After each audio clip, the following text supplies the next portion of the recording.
Bienvenue dans l'épisode 6 du podcast Le chemin de l'éveil, transformer vos émotions pour transformer votre vie. Aujourd'hui, on va aborder dans cet épisode un nouveau thème qui est les croyances. Donc, on va apprendre à déconstruire une croyance pour créer une nouvelle réalité. Si tu ne sais pas trop de quoi je parle quand je parle de croyances, je ne parle pas de religion. Je t'invite à regarder l'épisode 4, si je ne me trompe pas tout à fait, qui est celui sur les héritages familiaux. C'est-à-dire que les croyances, c'est tout ce que tu te répètes comme étant une vérité. Un exemple assez simple et qui peut parler à beaucoup de monde, c'est le fameux « je suis nul, je n'y arriverai jamais ». Et il peut être induit par beaucoup de choses, par beaucoup de personnes. Moi, par exemple, parce que, et c'est celle que je connais le plus, c'était « je suis nulle à l'école », et notamment en français, parce que ma prof écrivait sur mes copies que je ne savais pas écrire, que mes phrases étaient trop longues, que ça manquait de ponctuation, que si et que là, et que comme ma confiance en moi n'était pas forcément au top niveau quand j'étais enfant, et ben j'ai ancré que de toute façon j'étais nulle à l'école, que je n'y arriverais jamais, donc ce n'était même pas la peine que j'essaye, quoi que je fasse. C'était presque pas de ma faute en fait. J'avais beau essayer de faire quoi que ce soit, mais de toute façon j'étais nulle, donc forcément je n'allais pas y arriver. Donc même si j'essayais de fournir des efforts ou de faire changer les choses, je m'étais conditionnée de façon presque inconsciente que de toute façon j'étais nulle et que je n'y arriverais pas. Et il a fallu que j'attende mes 28 ans et une dépression du postpartum et un deuil périnatal pour venir me dire « Attends, je suis pas plus nulle qu'une autre, il n'y a pas de raison que je n'y arrive pas ». Donc je me suis acheté un bouquin, j'ai préparé un concours infirmier et j'étais passé un examen. Je me suis dit, au pire des cas, personne n'est trop au courant que je passe ce concours si jamais je suis vraiment nulle. Et je l'ai eu. Et je suis même arrivée, je crois, première ou deuxième dans les sélections. Et ça a été le point de départ de me dire, ah, bah en fait, peut-être que je suis pas nulle, peut-être que c'est juste que je savais pas apprendre en fait, et que du coup on m'a pas appris. Cet exemple-là, il est transposable dans tout. Et c'est ça une croyance en fait. C'est venir soit ce qu'on t'a appris, soit ce qu'on t'a conditionné, soit les choses que tu te répètes comme étant une vérité et qui ne sont pas à ton service, surtout. Parce que avoir la croyance que j'ai confiance en moi et que je suis malgré tout humble et que du coup je peux avoir confiance en moi et respecter les autres et être une gentille personne et une belle personne, ouais, c'est une chouette croyance. Et celle-là, j'ai vraiment envie de l'avoir au quotidien parce qu'elle me sert. Elle me sert à me rappeler que j'aime être à l'écoute des personnes et que j'aime ça. Il y a plein de croyances et on en rencontre tous les jours dans tous les domaines. Là, je te partageais celle avec l'école, mais t'en as toujours autour du couple. Et ça va être issu aussi un petit peu des schémas familiaux. C'est pour ça que je te faisais le lien avec l'épisode 4. Quelle relation j'ai vu que mes parents avaient entre eux? Quelle relation j'ai eue avec mes compagnons précédents? Quel type d'homme j'ai dans ma vie? Ou femme, enfin peu importe. Quelle relation j'ai? Et quelles sont mes croyances autour de ça? Est-ce que mes croyances, c'est bah oui, mais bon, quand on est une femme, c'est normal d'être dévouée au foyer et aux enfants? Ou est-ce qu'au contraire, est-ce que c'est normal d'être très indépendant? Est-ce que c'est normal qu'on se fâche parce que bah, du coup, c'est important que dans un couple, il y ait du conflit parce que ça veut dire qu'il y a de la vie? J'ai pas d'avis en fait dessus. Parce qu'après tout, chacun fait bien avec ce qu'il sent qui est bon pour lui en fait. Et j'ai pas de jugement à avoir sur ça. Je viens juste poser la question de savoir quel est ce que tu as vu, ce que tu t'es imprégné et quelles sont les croyances pour toi. Et tu peux un peu t'intéresser à ça, venir te poser la question. Pareil sur l'argent. Quel rapport tes grands-parents avaient avec l'argent? Et en plus, tu as la chance, tu as deux côtés, paternel, maternel. Quel rapport tes parents avaient avec l'argent? Quelle éducation t'as fait par rapport à ça? Comment tu gères ton argent? Comment tu te sens quand t'en as? Comment tu te sens quand t'en as pas? pareil, il n'y a pas de bonne, de mauvaise réponse. C'est juste venir faire une sorte d'état des lieux. C'est ça une croyance. Et quand tu veux aller un peu plus loin, ça va être d'aller explorer un petit peu ce champ qui va être comment je me sentirais si du coup j'avais ce que ma famille n'a pas eu. Comment je me sentirais si par exemple on peut parler de confiance éventuellement et par rapport à l'école. Comment je me sentirais si j'avais de meilleurs résultats que mes parents, mais des meilleurs résultats que mon frère, et si mon job était meilleur, et si je choisissais de prendre plus de risques. Qu'est-ce que ça viendrait générer dans les relations avec mes parents? Alors, si on a des parents plutôt bienveillants, il y a le côté, ils seraient fiers de moi, ils seraient heureux de ma réussite. Et en même temps, j'ai une sorte de fidélité familiale où je suis leur enfant, j'ai envie de les rendre fiers. Et en même temps, si je les dépasse, ça veut dire que je leur dis, regardez, j'ai été capable de faire ce que vous n'avez pas été faire. Il y a tout un mode de réflexion autour de ça qui est hyper intéressant de juste poser sur papier. L'idée, c'est pas d'aller voir tes parents ou ton frère, ta soeur demain et de leur dire « Ouais, c'est de ta faute en fait, j'ai pas confiance. C'est parce qu'en fait, moi, tu m'as pas dit ci, tu m'as pas dit ça. » Alors si t'as des parents ouverts, ça peut être hyper intéressant d'en parler avec eux parce que ça permet de lever plein de choses énergétiques. Mais l'idée, c'est déjà de te poser cette question avec toi-même en fait. Et donc, ce qui est intéressant de faire, c'est de venir prendre une feuille. J'aime beaucoup passer par l'écriture, je trouve que c'est un magnifique outil, mais si t'es pas à l'aise, tu peux le faire sur ordinateur. C'est pas l'idéal, l'idéal c'est vraiment de l'écrire, mais peu importe, tu pourrais aussi te l'enregistrer. Et prendre le sujet que tu aimerais travailler.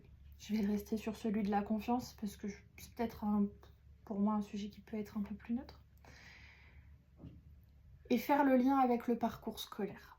On pourrait prendre cet exemple-là et dire comment s'est passée ma scolarité. Quelle phrase j'ai vue, quelle phrase j'ai entendue, quelle phrase on m'a dit, même si avec mon recul d'adulte, j'arrive à me dire que oui, on me le disait sur le ton de la rigolade, sauf que quand tu étais enfant, si ça revient aujourd'hui à toi, c'est que c'était pas de la rigolade, tu l'as pas pris comme de la rigolade à l'époque. Ça pourrait être, ah ben oui, mais toi tu fais toujours le pitre en classe. Donc on est venu induire dans ton esprit que tu étais un pitre en fait. Et que du coup on pouvait pas te prendre au sérieux. Et c'était pas forcément dit méchamment, c'est ça que je veux dire. Il n'y a pas de jugement à avoir sur ça. C'est juste venir poser sur papier tout ce que tu as vu et entendu. Parce qu'en fait, c'est ça les croyances qui vont te bloquer aujourd'hui. Parce que même si tu as conscience que ces croyances-là, elles sont pas vraies, parce que tu as bâti d'autres choses, parce que tu as eu des réussites, parce que tu as eu ça, c'est toujours un peu actif en fait. Parce que quand tu penses, tu penses à ça. Donc l'idée, c'est de venir lister toutes ces phrases. Et ça peut être les phrases entendues par tes parents, entendues par tes frères et sœurs, entendues par tes profs, entendues par tes camarades de classe, que tu t'es dites à toi-même. Parce que je sais pas si tu avais ça, mais moi des fois au collège, quand ils rendaient les copies, elles étaient classées par ordre, du plus mauvais au meilleur. Et je trouvais ça horrible. C'était... tu avais l'appréhension que ton nom soit cité dans les premiers. Tu regardais un peu mal ce qui finalement passait dans les derniers, sans trop savoir pourquoi, mais il y avait cette espèce de classement, de jugement qui s'opérait avec la remise des copies. Et c'est quelque chose qui m'a marqué. Et si ça m'a marqué, c'est que ça a encore un effet aujourd'hui où j'ai tendance à vouloir comparer celui qui fait mieux ou celui qui fait ça, et du coup de me juger en comparaison et d'avoir peut-être un regard un peu négatif sur ce que je produis. Ou avoir un peu de jalousie peut-être envers celui qui réussit mieux. Alors que si je le conscientise, je sais qu'il n'est pas mieux que moi, je sais qu'il n'a pas fait mieux que moi, ou alors s'il a fait mieux que moi, j'ai envie d'aller lui poser la question, qu'est-ce que tu as fait de différent pour me réussir, moi où j'ai pas réussi en fait, parce que je veux savoir, je veux faire mieux, tu vois. La première étape, c'est vraiment de venir poser ces phrases pour un peu les conscientiser et mettre une note à côté, c'est-à-dire de 0 à 10, sur combien tu crois cette phrase. Quel est l'impact de cette phrase dans ton quotidien? Il n'y a pas de jugement à avoir à ça. C'est juste venir le poser. Et en face de toutes ces phrases que tu as notées pour reprogrammer les croyances, ça va être de l'écrire de façon positive. c'est le plus difficile. C'est le plus difficile. Ça va te demander un effort conscient, surtout si tu ne l'as jamais fait. C'est des phrases qu'il faut écrire en je, donc, qui commencent par je, qui sont au présent et qui sont positives. Par exemple, le je suis nul en français, le transformer, pour ma part, c'est je fais de mon mieux et je m'améliore chaque jour. Parce qu'il faut que ça soit quelque chose qui soit cohérent. Si tu mets ouais, je suis une autrice à succès, parce que je sais mon Becherel par cœur, mon cerveau il va dire non, clairement ce n'est pas du tout vrai. C'est je fais de mon mieux en français et je m'améliore. Et du coup, c'est vraiment la clé de venir faire ces phrases positives en face.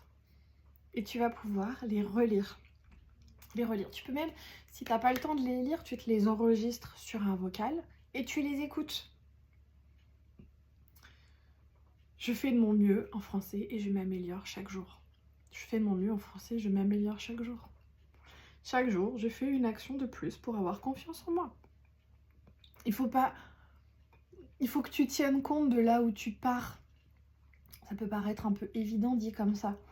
Mais effectivement, ton cerveau va avoir du mal à croire si t'as pas du tout confiance en toi, d'écouter j'ai confiance en moi, j'ai confiance en moi, j'ai confiance en moi, j'ai confiance en moi. Il va dire non mais la marge est trop grande, gars, c'est pas possible. Par contre, si tu lui dis chaque jour, je fais une action de plus pour avoir confiance en moi. On va dire ah ok. Donc en fait, petit à petit, on va venir construire cette confiance. Et ça va faire la différence en fait. Parce que tu viens étayer et rappeler à ton cerveau au fur et à mesure que tu vas avancer et progresser vers cette confiance. Donc vraiment, je t'invite à faire cet exercice et tu peux le faire sur tous les sujets. Si pour toi c'est peut-être un peu challengeant ou que ça ne te paraît pas forcément simple ou fluide de faire cet exercice d'écriture, n'hésite pas à me contacter pour que je puisse t'accompagner dans cet exercice de changement de croyance. Parce que vraiment, c'est ce qui va faire une vraie différence dans ton quotidien et faire face à tes modifications. C'est-à-dire vraiment voir les choses évoluer. Une fois que tu as fait ces phrases, je pourrais t'inviter dans un deuxième temps à prendre un moment, que ça soit une fois par semaine ou un jour où tu n'as pas le moral, juste pour te poser, reprendre ta feuille et te dire waouh, en fait, je suis en train de prendre conscience que je suis partie de là et aujourd'hui, j'en suis arrivée là. Comment ça se fait, ça? Ce point de départ, ce point d'arrivée, c'est tout simplement en faisant la liste de tout ce que tu fais aujourd'hui et voir ton évolution. Donc ça peut être soit toute la liste que tu fais aujourd'hui et que tu ne faisais pas au départ, ou juste voir la façon dont ta pensée a évolué. C'est-à-dire, toujours dans cet exemple, dire « Waouh, je fais encore des fautes, mais contrairement à avant où j'en aurais fait 15, maintenant j'en ai plus que 2 ou 3. Et je prends le temps de les identifier, de comprendre pourquoi je les ai fait pour m'améliorer, parce que je sais que je suis capable de m'améliorer un peu plus chaque jour. » Et en fait, ce travail-là, plus tu t'entraînes à le faire, plus il se fait de façon inconsciente, plus c'est fluide. Et du coup, tu le vois se mettre naturellement en place dans ton quotidien et ça change les choses. Parce que plus tu vas, je reste ça, hein, tu vas t'améliorer en français, puis peut-être plus tu vas avoir confiance en toi. Parce que tu n'auras plus peur de faire un mail à ton patron parce que tu auras plein de fautes d'orthographe. Le livre qui est dans ta tête que tu n'as jamais osé écrire parce que tu ne sais pas écrire, peut-être que tu vas te mettre à le faire et peut-être que tu vas dire à tes enfants en fait maman est nulle en français, c'est une fatalité, on est tous mauvais dans la famille. Et tu vas lui dire non, en fait c'est possible de faire différemment. Et on va apprendre ensemble. C'est que juste moi j'avais pas bien appris et compris les règles, et on va essayer de les apprendre d'une façon que ça soit fluide pour tout le monde. Et comme ça, ça va te servir de savoir le faire. Et ça va te permettre d'avoir plus confiance en toi. Et ça va te permettre de faire encore tout ce que tu as envie de faire dans ta vie en fait. Donc venir déconstruire une croyance pour créer une nouvelle réalité, c'est de ça dont je te parle. J'espère que cet épisode t'aura plu. que tu auras appris plein de choses. Si tu veux en savoir plus sur la déconstruction de croyances, si tu veux un accompagnement un petit peu plus précis, poussé, dans lequel je vais vraiment t'accompagner pas à pas, n'hésite pas à prendre contact avec moi sur les réseaux à Agnès Dupuytren. Je te souhaite une très belle journée et je te dis à très vite pour l'épisode 7 pendant lequel on va parler de routine de transformation, c'est-à-dire les petits pas du quotidien chaque jour pour un grand changement. Et ça s'annonce incroyablement. Sors ton planning, on est branché changement et routine la prochaine fois. Belle journée à toi!